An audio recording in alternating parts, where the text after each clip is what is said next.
Mission fail हुआ है, बल्कि मुझे तो ऐसा लगता है कि स्वच्छ भारत मिशन के बाद लोग और ज्यादा जागरूक हो रहे हैं। अगर मैं आपको एक बताऊं, जैसे कि एक केंद्र विद्यालय जिसमें हर साल सभी शिक्षक और सभी छात्र मिलकर स्वच्छता पखवाड़ा मनाते हैं।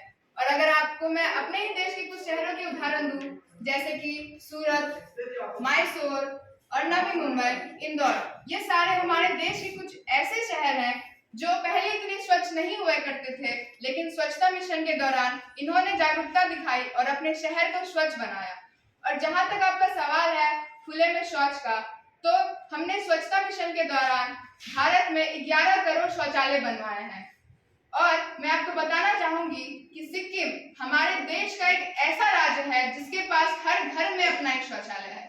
और मैं अगर आपको हरियाणा की बात बताऊं, तो हरियाणा में 96% ऐसे घर हैं जिसके पास अपना शौचालय है। हम शौचालयों की संख्या में बढ़ोतरी करने की अपनी पूरी कोशिश कर रहे हैं और हम आशा करेंगे कि आप और आपके दल के सभी व्यक्ति हमें हमारे इस सहयोग दे।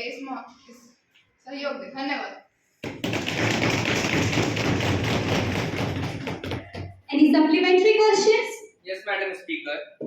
Mosquito-borne diseases like chikungunya and dengue are rising day by day in our country. And because of this, most people of our country losing their life, which shows that this is the clear failure of the Swachh Bharat Abhiyan, which indicates that this Abhiyan is not executed properly. आपकी सुई घूम फिर के स्वच्छ भारत के failure में ही क्यों आके अटकती है?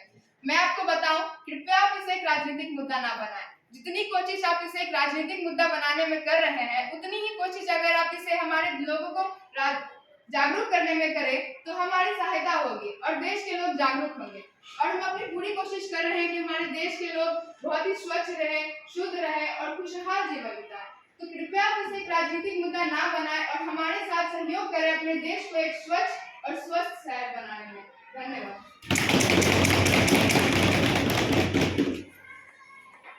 Now, question number 102, Ms. KV Katihar. Honorable Madam Speaker, do you know India's unemployment rate has skyrocketed slightly 27.1% since the beginning of the lockdown, especially in the metropolitan cities? An estimated 2.2 crore people have lost their jobs due to the COVID-19 pandemic. There have been several instances where people either lost their jobs or face massive pay cuts. My question to the Minister of Labour and Employment: will the Minister of Labour and Employment be pleased to state what action are being taken by the government to overcome the unemployment problem and provide employment to the unemployed? माननीय अध्यक्ष महोदय, नए रोजगार के सृजन को बढ़ावा देने हेतु नियोक्ताओं को प्रोत्साहित करने के उद्देश्य से 1 अप्रैल 2016 को प्रधानमंत्री रोजगार प्रोत्साहन योजना आरंभ की गई। And according to the recent Bloomberg report that references the data from the Center for Monitoring Indian Economy for July, the overall unemployment rate in India is 7.95% as of July 2023. देखिए, हम अपनी पूरी कोशिश कर रहे हैं कि हम अपने देश की जनता को ज्यादा से ज्यादा रोजगार प्रदान करें। धन्यवाद। Any supplementary questions? Yes, Madam Speaker. Whether the government is aware of unemployment increasing ratio in the country? If so, the details and thereof the action taken by the government in this regard. माननीय अध्यक्ष महोदय, देखिए, जिस प्रकार आप बेरोजगारों की संख्या में बढ़ाव देख रहे हैं, अगर उसी प्रकार आप रोजगारों की संख्या के ऊपर ध्यान देंगे तो आपको अच्छा परिणाम मिलेगा। Employment rate in India increased to 46% in the third quarter of 2023 from 45.50% in the second quarter of 2020. इसके साथ हमारी सरकार पूरी कोशिश कर रही है कि हम अपने देश में रोजगारों को बढ़ाएं। धन्यवाद।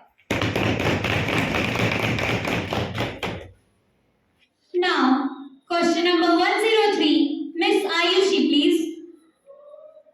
Honorable Speaker, will the Home Minister be pleased to say the details and the number of cyber crimes committed against women and children within the last few years? Madam Speaker, my learned colleagues has demanded the statistics of cybercrime in our country, which is presented as the following.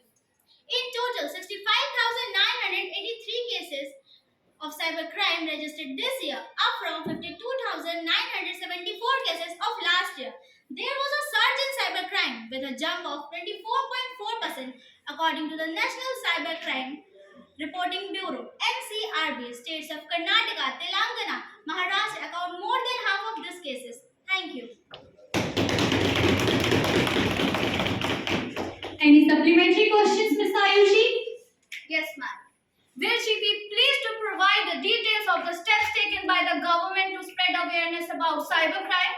महोदया, हमारी सरकार हाथ पर हाथ रखकर क्यों बैठी हुई है और सब कानून क्यों नहीं ला रही है? धन्यवाद. Madam Speaker, now I would like to introduce the steps taken by the government to stop the cybercrime. The government has established Indian Cybercrime Coordination Center 14C to provide framework ecosystem for leads to deal with cybercrime in a comprehensive and coordinated manner. Joint team cyber coordination has been constituted for 7 regions: Mewat, Jamtara, Ahmedabad, Hyderabad, Chhattisgarh, Visakhapatnam, and Guwahati is under 14C. The government has launched National Cybercrime Reporting Portal www.cybercrime.gov.in to enable public to report incidents regarding all the cybercrimes against women and children. A toll-free number 1930 has been operationalized to load in complaints and take legal actions immediately. Thank you. Now, moving ahead, question number 104. Ms. Ayushi Prasad, please. India syndrome, which began from Maldives and now Bangladesh, and is witnessed to have seen. Also, the situations are deteriorating even more. My question from Foreign Minister is that, can this be termed as failure of India's foreign policy and failure in establishing good relations with our neighbor? Respectable Speaker, ma'am, as the wayward statement of responsible MP of Maldives penned against the Indian sentiment, how can a proud Indian hear such disrespectful remarks for the respectable Prime Minister?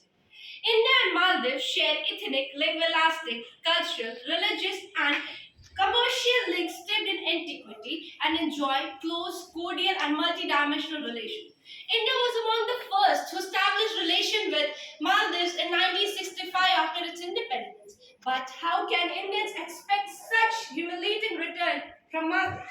Now coming to Bangladesh. The foundation of India's relationship with Bangladesh was led in 1971 after the Bangladesh Liberalization War. The two countries share excellent bilateral ties reflecting on all-encompassing partnership based on sovereignty, equality, trust and understanding that goes beyond a strategic partnership and can be witnessed in the recent G20 meeting which occurred in September 2023. As you said that it is the failure of Indian foreign policy, the Indian foreign policy has changing circumstances and are being raised by different powers. Small Asian countries are evident and can be noticed, but the big powers are behind the stage. The world politics is being changed and it can be said that the wars between different powers are rather instigated and sponsored.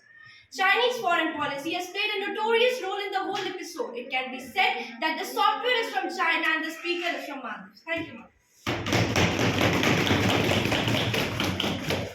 Any supplementary questions, Ms. Sambhavi Prasad? No, ma'am.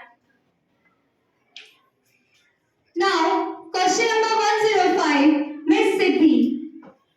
Honorable Speaker, Madam, day by day we witness investment frauds. Banks become bankrupt and a huge amount of loss of investors happen. I want to ask the Finance Minister that why these frauds take place so easily and what steps have been taken by the government to ensure safe investment and also to promote interest of investors. Honorable Speaker, ma'am, a bill has been passed that aims to strengthen the safety net of depositor and enhance the stability of the financial system.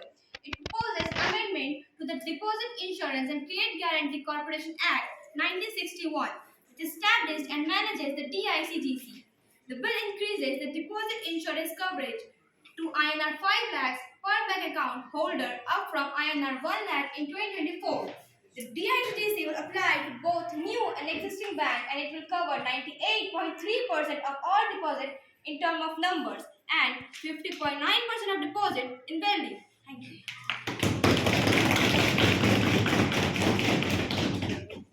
Now, question number 106. Miss Prakriti, please. Honorable Speaker, for long farmers have sold their crops is 7,000 old. Government regulated wholesale markets and mandis across the country. They are run by committees made up of farmers of large-scale landowners, traders or commission agents who act as a middleman for brokering sales, organizing storage, transport and even finances deals. We request the Minister of Agriculture to give his explanation of the new farms law and the motto behind it. Honorable Speaker, there has been an imbalance between domestic demand and poor supply due to market facility. The government interventions are either nil or very little in farming segments.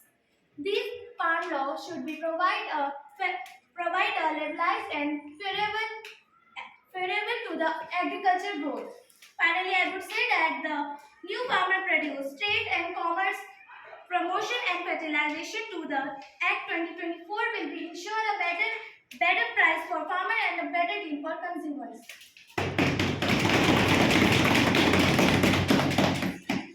Thank you so much, Miss Anvi. Now, question number 107. Miss Shreyansh, please. Honorable Speaker, we know that the automobile industry has been multiplying its production, especially in two-wheeler sector.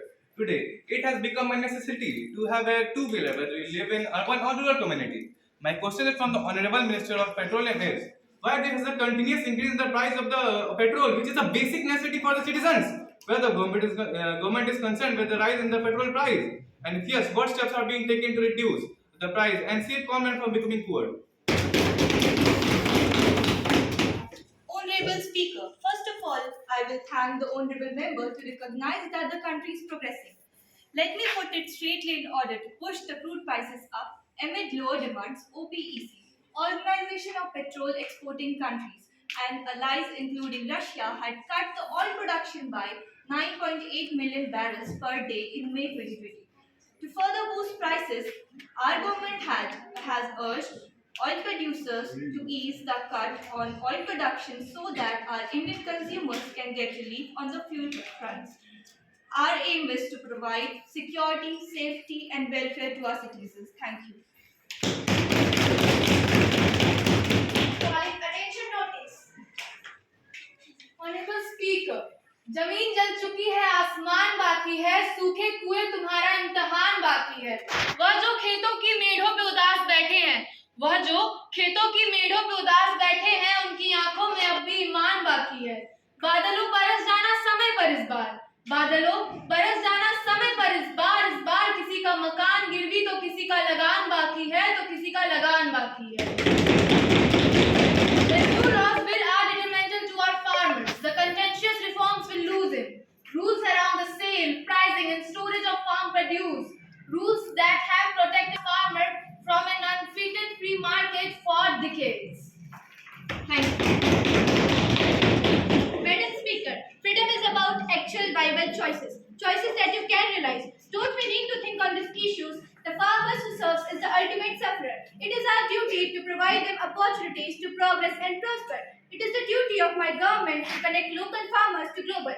Honorable Speaker, the two new farm laws for agriculture and essential commodities Act 1951 for Agro-Foodstuff Act have been widely acclaimed as historic path-breaking. There was a need for reform in the agricultural policies associated by the liberalization of agriculture trade due to WTO agreement and rising cases of farmers' suicides and agrarian distress. Thank you.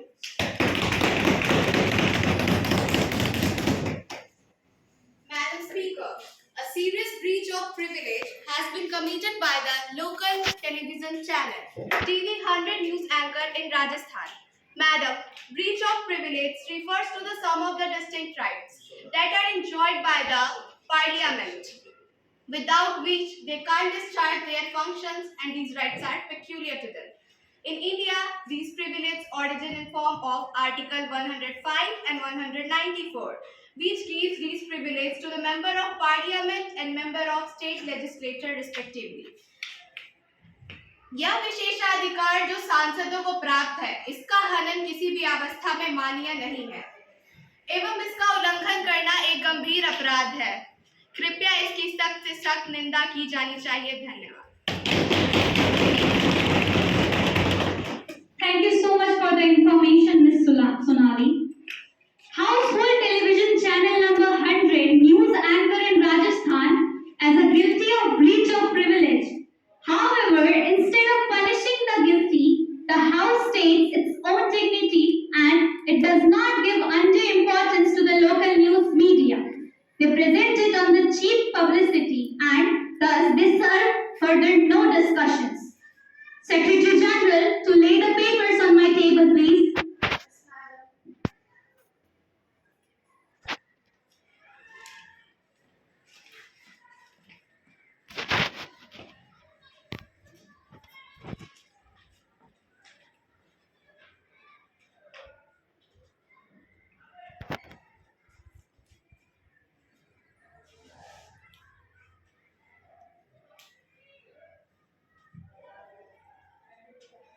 We will further take steps to resolve this issue.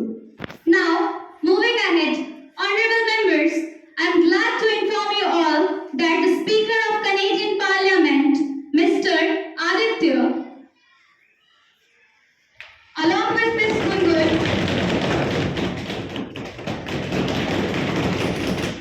and Ms. Meher,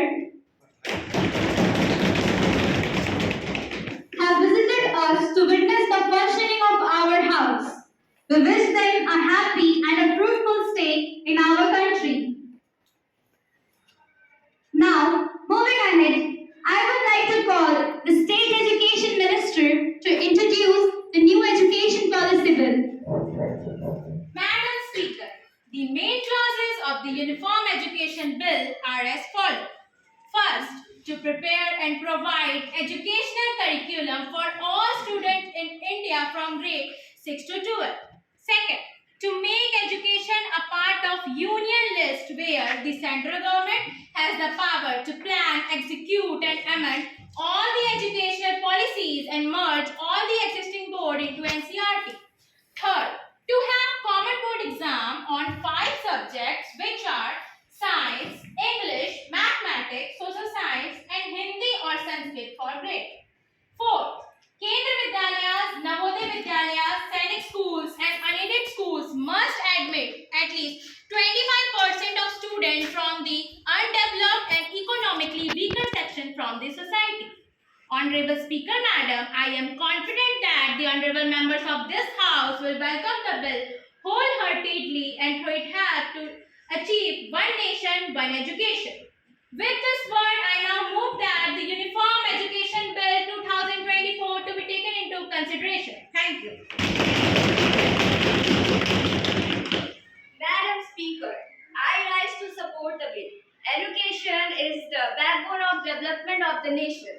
Education unites people and places irrespective of their culture and language differences. अशिक्षित को शिक्षा दो, अज्ञानी को ज्ञान, शिक्षा से ही बन सकता है भारत देश महान. The purpose of education is to make the individual acquire social efficiency. The government aims to make schooling available to everyone with the help of this new education policy. Approximately 2 crore school students will able to come back to educational institute through this new approach. One of the merit of NEP is the formation of National Book Promotion Policy in India. शिक्षा ऐसी मत दीजिए जो भीख लगे, बाकी जो आपको ठीक लगे. Madam Speaker, I rise to support the bill. The All India Quota AIQ scheme was introduced in 1986 under the directions of Supreme Court to provide domicile-free merit-based opportunities to students of any state to aspire to study in any good medical college located in another state. Madam Speaker, right to education is a fundamental right for every citizen and no one should be deprived of it. Depending on the stream, seats and quotas on other streams, we would take further decisions for it. Thank you. Honorable Speaker Ma'am, I stand to oppose this bill. The new national education policy being approved by this Union Cabinet talks about major transformer reforms which are being appreciated. But with the appreciations, here come the drawbacks of this new national education policy. First, in the NEP 2020, language is a negative factor as there is a problematic teacher-to-student ratio in India. Thus, introducing mother languages becomes a huge problem. Sometimes, finding a competent teacher becomes a problem, and now a new challenge is coming with the introduction of NEP 2020, which is bringing study materials in the mother languages. 2. According to NEP 2020, the students of private schools will be taught English before the government school students. The academic syllabus will be taught in the respective regional languages for the government school students. This is one of the major drawbacks, as this will increase the number of students uncomfortable in communication in English between them, the students, thus widening the gap between the sections of the society. यानी समाज के वर्गों में विविधता आ सकती है. धन्यवाद. Thank you so much, Miss Ayushi. Now, those